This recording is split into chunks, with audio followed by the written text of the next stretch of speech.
There's a ton of noise out there. So how do you get decision makers to pay attention to your brand? Start a podcast and invite your ideal clients to be guests on your show. Learn more at sweetfishmedia.com. You're listening to B2B Growth, a daily podcast for B2B leaders. We've interviewed names you've probably heard before, like Gary Vaynerchuk and Simon Sinek, but you've probably never heard from the majority of our guests. That's because the bulk of our interviews aren't with professional speakers and authors. Most of our guests are in the trenches leading sales and marketing teams. They're implementing strategy. They're experimenting with tactics. They're building the fastest growing B2B companies in the world. My name is James Carberry. I'm the founder of Sweetfish Media, a podcast agency for B2B brands, and I'm also one of the co-hosts of this show. When we're not interviewing sales and marketing leaders, you'll hear stories from behind the scenes of our own business. We'll share the ups and downs of our journey as we attempt to take over the world. Just kidding. Well, maybe. Let's get into the show.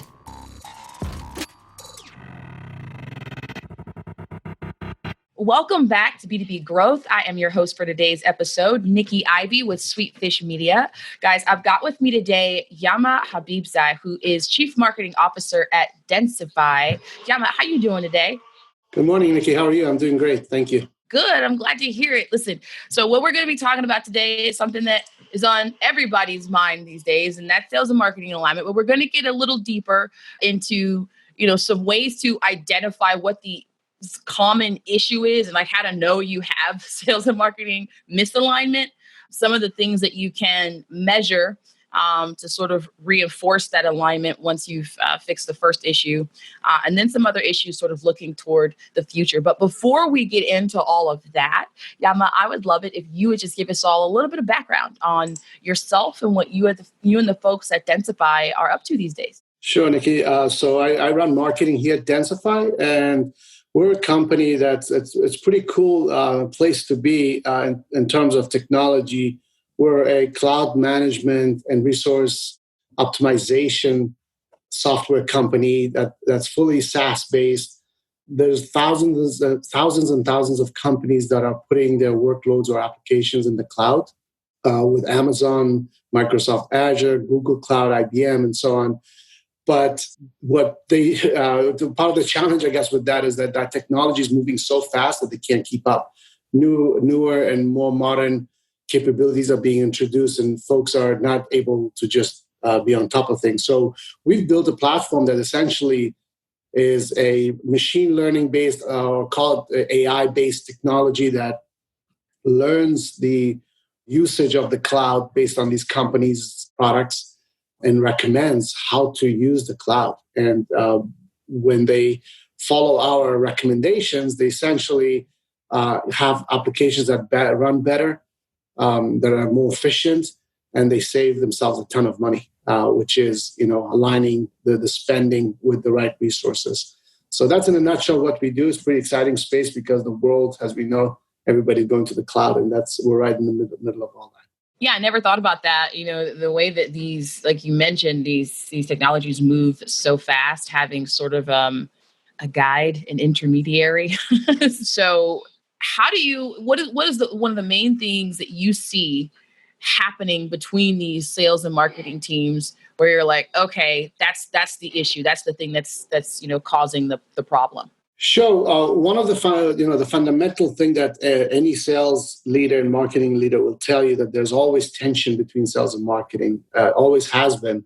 The tension really is due to the fact that marketing is traditionally tasked with go create me contacts or opportunities that I can go and sell into. That's what the salespeople ask for, right?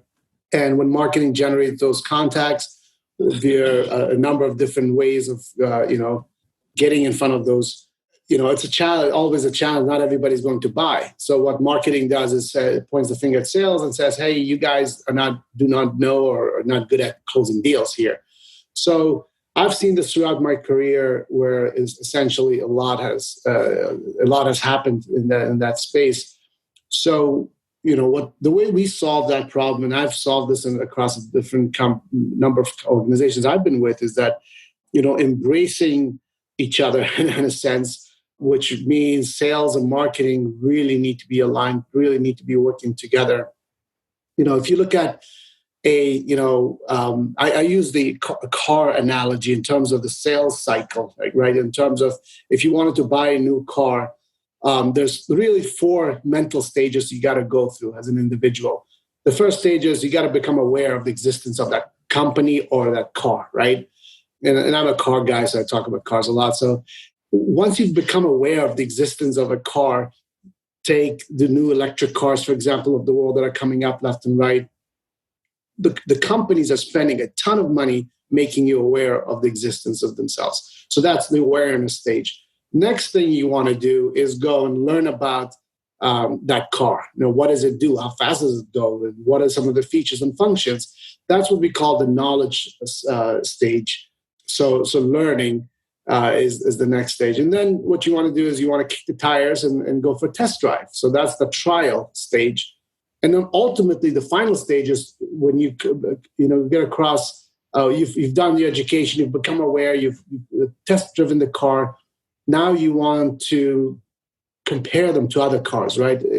You want the company, the car manufacturer, would want to be the preferred vendor or product that you want to purchase.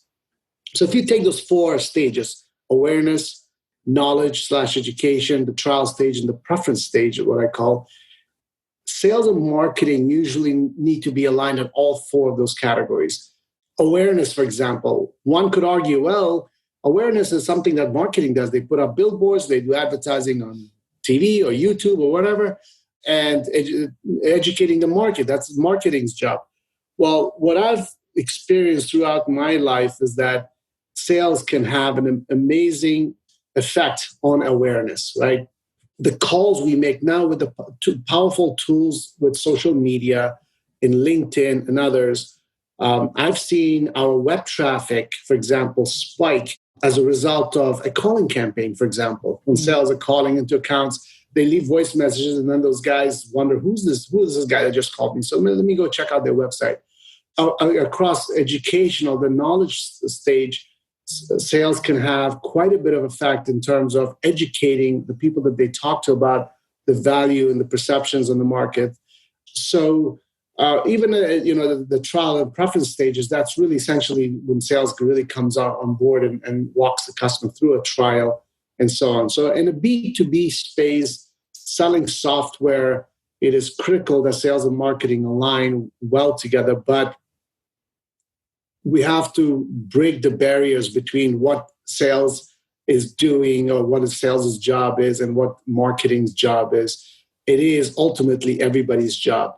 So you look at the sales stages of those 4 that I mentioned, everybody needs to be working together and getting customers across those 4 stages. Now, there's additional things that we've done, simple things like having sales and marketing sit on the same floor and the same bullpen, same space. We're all intermingled together. When we do events, for example, running campaigns, daily meetings in terms of who's supposed to do what. So having that alignment and the relationship between the chief marketing officer and the chief revenue officer is critical as well.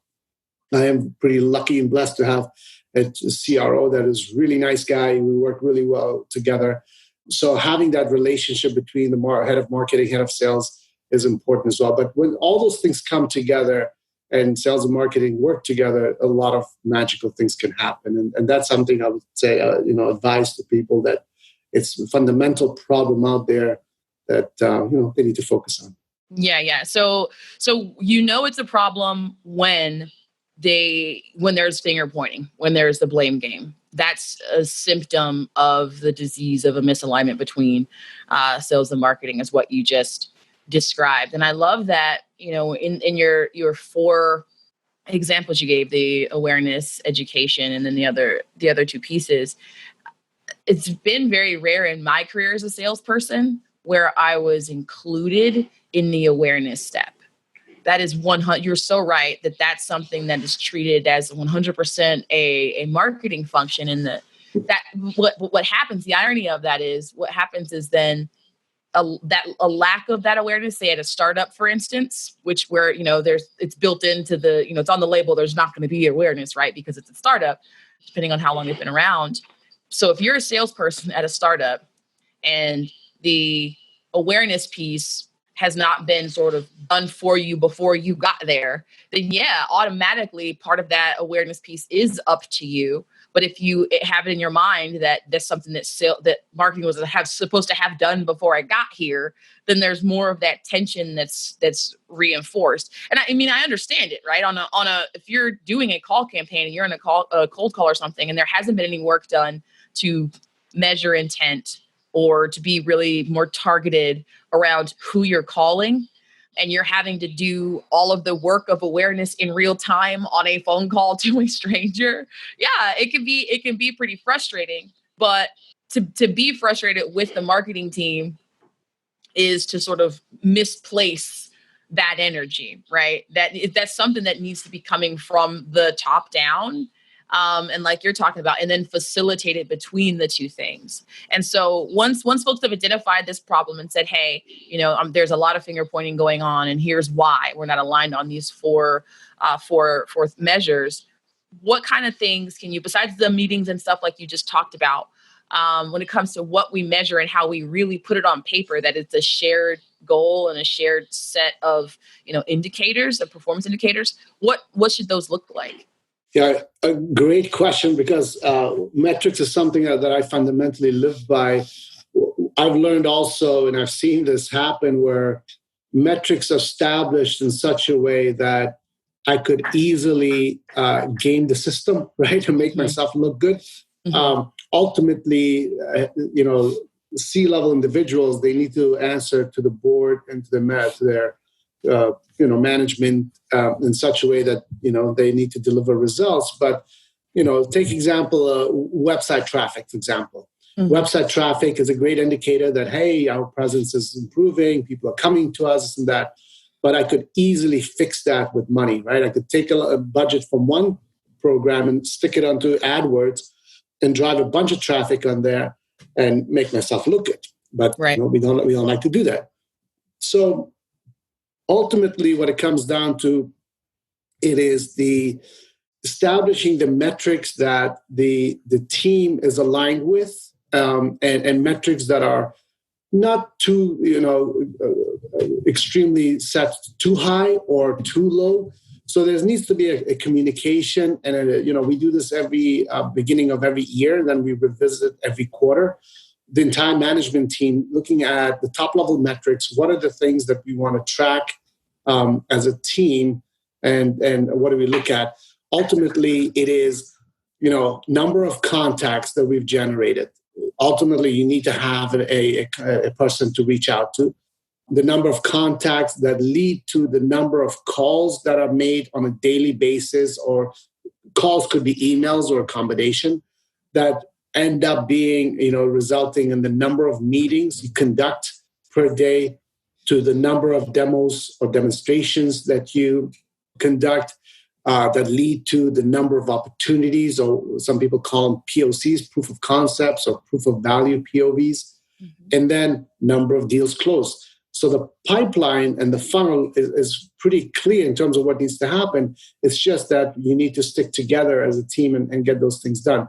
There are things like awareness. How the heck do you measure awareness? And how do you make sure, how do you know the right amount, you have the right amount of budget to achieve your metrics? So those are kind of scientifically more difficult to achieve, but there are tools out there. For example, we leverage our net promoter score. We do every 6 months, we do a market, awareness study, and across our customers, we do a net promoter score. We have invested heavily in public relations and analyst relations that elevate your brand across those. So metrics is an area that I certainly would agree with you that we need to focus on. But watch out for those metrics where it's easy to kind of game the system, even unconsciously. If you don't know what you do, if you don't know that you're doing it, you want to look good at the end of the day. But sometimes looking good, it comes at a cost of the business. Hey everybody, Logan with Sweetfish here. If you've been listening to the show for a while, you know we're big proponents of putting out original, organic content on LinkedIn. But one thing that's always been a struggle for a team like ours is to easily track the reach of that LinkedIn content. That's why I was really excited when I heard about Shield the other day from a connection on, you guessed it, LinkedIn. Since our team started using Shield, I've loved how it's let us easily track and analyze the performance of our LinkedIn content without having to manually log it ourselves. It automatically creates reports and generates some dashboards that are incredibly useful to see things like what content's been performing the best and what days of the week are we getting the most engagement and our average views per post. I'd highly suggest you guys check out this tool if you're putting out content on LinkedIn. And if you're not, you should be. It's been a game changer for us. If you go to shieldapp.ai and check out the 10-day free trial, you can even use our promo code B2B Growth to get a 25% discount. Again, that's shieldapp.ai, and that promo code is B2B Growth, all one word. All right, let's get back to the show.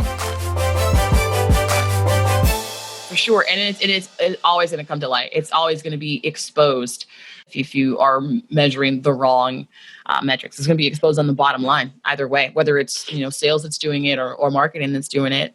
And another way that you and I talked about offline as far as how to make this alignment really stick, that I thought was really smart the way you talked about it. And it was helping these disciplines, sales and marketing, understand how they give each other a competitive edge in the market, how each of them sets each other up for that kind of success. Talk about that for us a little bit. Sure. Competition is something that is, I remember one time many, many years ago, I did this as a full-time job for about 8 years. My job was nothing but doing competitive analysis, building a lab with all the competitive software. And we invested a lot in that part of the business. And what's interesting is that, companies do spend quite a bit of money and time on competition. Some people don't do much at all.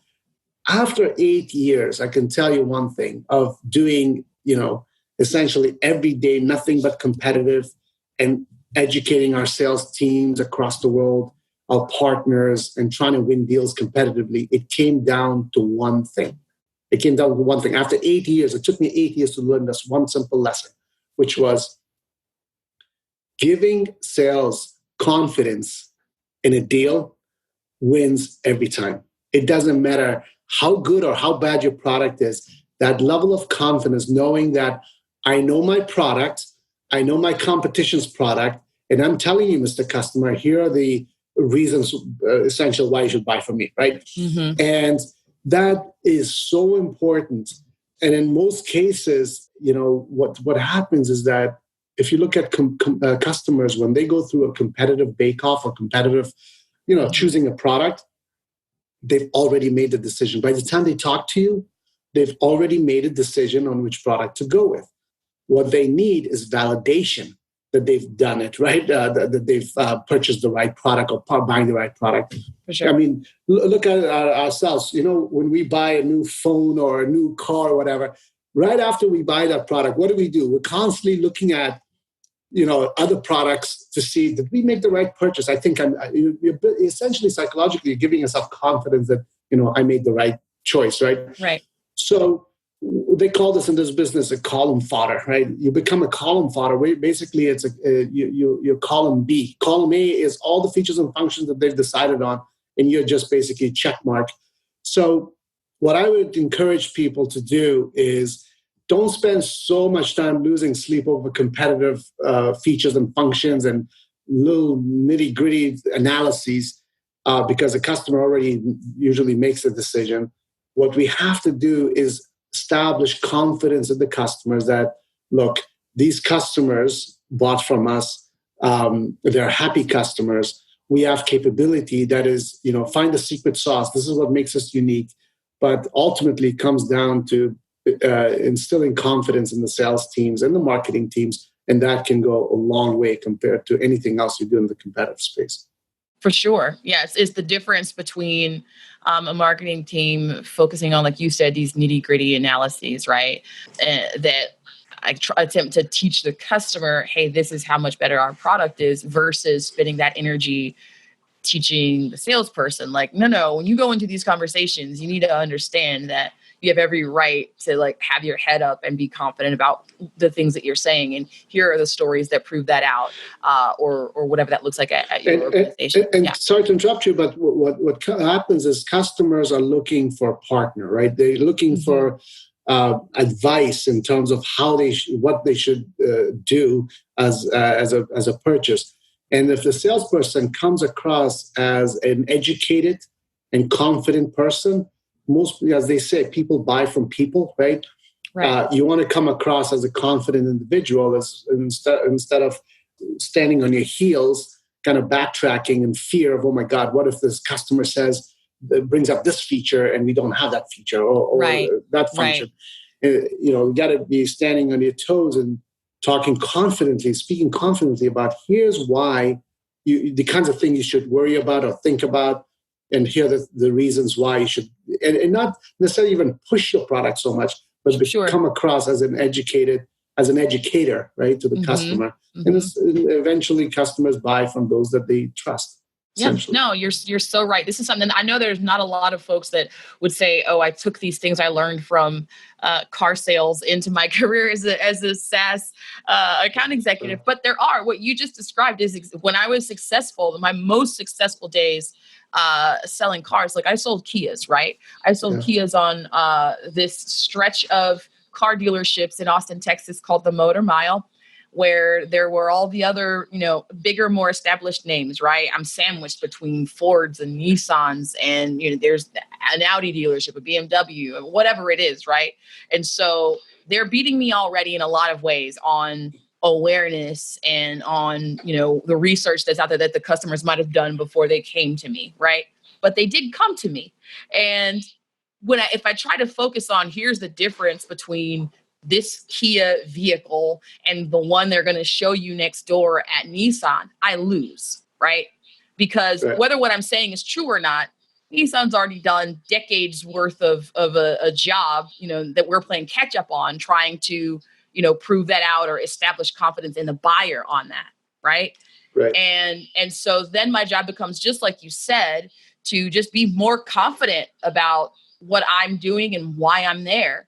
Outside of being, more likable, more engaging, less pushy, right? Because that matters too, I think, in both contexts, right? B2C and B2B. But you hit it right on the head. It really is, especially for the salespeople. And the job that marketing does when it comes to that, just like you said, is focusing less on the competition and more on how to set these salespeople up. And I was fortunate in that situation where that's exactly what was happening. They were telling us all day long, like, look, man, it's not like these cars aren't really all that different one from the other at this level, right? Like, we're talking about a luxury car, something different, but they're really not. And what would set a product apart are these things here. Happy customers, and by these measures we win. So just go in there with that and knock them dead. So I really love that bit of advice. I do want to make sure we get to the next couple of segments, but I got to hear from you while I got you in front of me. What's next? So because a lot of folks are starting to wake up to this, right? Yes. And we've been talking about for the past, I'd say 3 years or so, this sales and marketing alignment. And so folks they're getting there. Once we got that figured out, what do we do with it? What's the future of that? Yeah, great question. I think, having done marketing for 20 plus years myself, what I see quite a bit of the area that's taking up momentum, picking up momentum is this notion of account-based marketing, right? In the 10, 15 years ago, a lot of companies were, and to this day, some are doing what I call spray and pray, right? Go to trade shows, try to run ads on YouTube and Google and drive people to your website, and the hope that they'll fill out a form, and the hope that they'll take a demo, that the hope that they'll pick up your call. I think this account-based marketing is this whole, the tools and the technology have advanced so much that I can tell you right now, very specifically which company in North America or companies are of certain size, running which technology, how many employees they have, where they're located. I mean, we can get so granular in terms of the kinds of accounts that we care about that align to our technology that we've seen success in the past. So you can look at your past customers, see what kind of customers have gravitated to your technology and product, and then go find more of them out there. So once you've done that, you've identified these accounts. One thing you realize is, oh my God, this world is not that big. It's a small set of companies. The first fear is, how are we going to, generate enough opportunities and context within those? But you'd be surprised what happens next is that as you go through from company to company, you realize that you need to find contacts. There's a lot of different types of titles you can go after. And then you use technology to look at your own website, for example, and social media channels, targeting those individual accounts. There's tools now out there that, follow you with ads, like remarketing, as they call it. There's ways to penetrate into those accounts. We've gone to the point where actually sending physical items, the physical mailers were so dead a while ago, they're coming back. So people are actually paying attention to something that they get in the mail, right? Right. Sending out an item that's interesting. One customer said, we didn't do this, full disclosure, another company did this, but this guy was a Porsche enthusiast, and the salesperson did a bit of research on this individual and found out that he's a Porsche enthusiast and sent him a book on the history of Porsche. And the guy still talks about that experience and still has the book on his desk 10 years later and will never forget that experience. This is the client, right? So getting to that level of engagement where you're doing research on the individual, their backgrounds, and aligning to those emotional connections and targeting those accounts can definitely result in positive things. And I think that's where the future is going. The technology and the mechanism and the logistics are available now that through a couple of clicks right within your CRM, you're able to send physical items. You can send messages. You can push out social media, engagements. Right. Everything is fully automated. So account-based marketing, sales and marketing, I should say, it's not just marketing, is the area of our focus. And I think that's where the world is going as well. Companies should start looking into. And I like the way that we talked about these points in that order, because I think a lot of folks, sometimes there's a tendency to think of, okay, how do I fix sales and marketing alignment? Well, we're just going ABM. It's not that simple, right? ABM can't happen successfully until sales and marketing are already aligned, until everyone's already bought into those ideals and understands why we're doing it, what we're measuring. Then you start to invest in the tech stack to support that.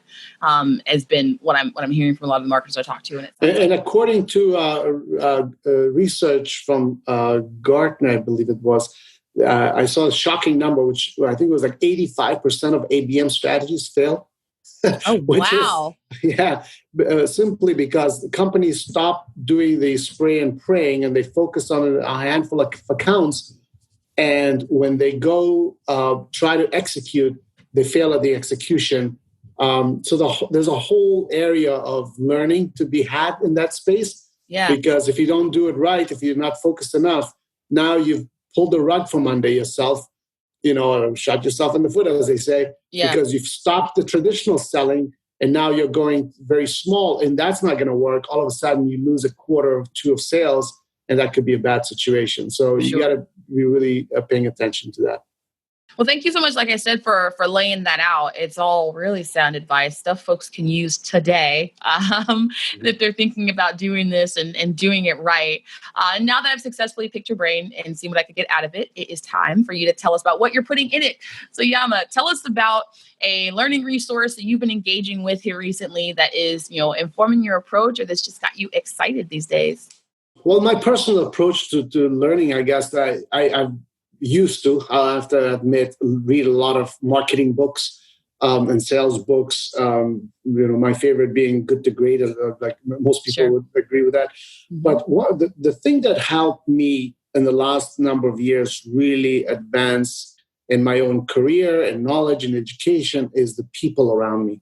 You build a circle of friends that are having the same job as you, the same challenges as you.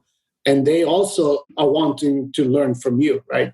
So we put together a group of us, the CMOs, got together and we said, look, we're all facing similar challenges. Why don't we get together once every 6 weeks or so and share our successes and failures and learn from it?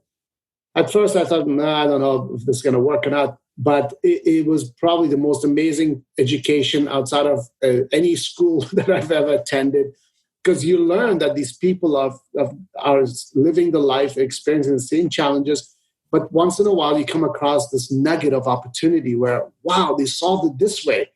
And then we go off and apply the same solution to our problems. So our mantra is, come to these meetings with one problem and one solution, right? One challenge that you're faced with, and ask for advice, and then come with an idea or something that has worked for you. And that's worked out really well. And again, my advice to people is there's plenty of others just like you out there that are wanting to learn from you, right? Just like you want to learn from them. If you can put that circle of friends together and find a way. Now, technology with Zoom and online meetings and whatnot makes it so easy to set up an hour meeting every few weeks just to touch base and talk about some ideas and so on. It takes a little bit of investment, but the return can be amazing, as a result of that. So that's what I've done, and I've learned quite a bit, and I'll hope to continue to do that. Absolutely. That's something that I believe in, and we at Sweetfish Media on the B2B Growth Show, community as a resource. People, human beings as a learning resource is top of my list. So I'm glad you said that. And I know that just like me, everybody listening has become a fast fan of yours. They're going to want to keep up with you. So Yama, tell us how folks can connect with you. Yeah, I guess the best way to connect with me is through LinkedIn. That's the place where I get a lot of contacts and connections. So you can find me on LinkedIn. I'd be happy to speak through that platform. Done and done. Hey, man, look, glad to have you on again. With all of your years of experience, I'm sure there's any number of topics that you could enlighten us on. But for now, we'll say goodbye. Thank you so much for being on the show. Thank you, Nikki. Take care. We totally get it. We publish a ton of content on this podcast, and it can be a lot to keep up with. That's why we've started the B2B Growth Big Three, a no-fluff email that boils down our 3 biggest takeaways from an entire week of episodes. Sign up today at sweetfishmedia.com/big3. That's sweetfishmedia.com/big3.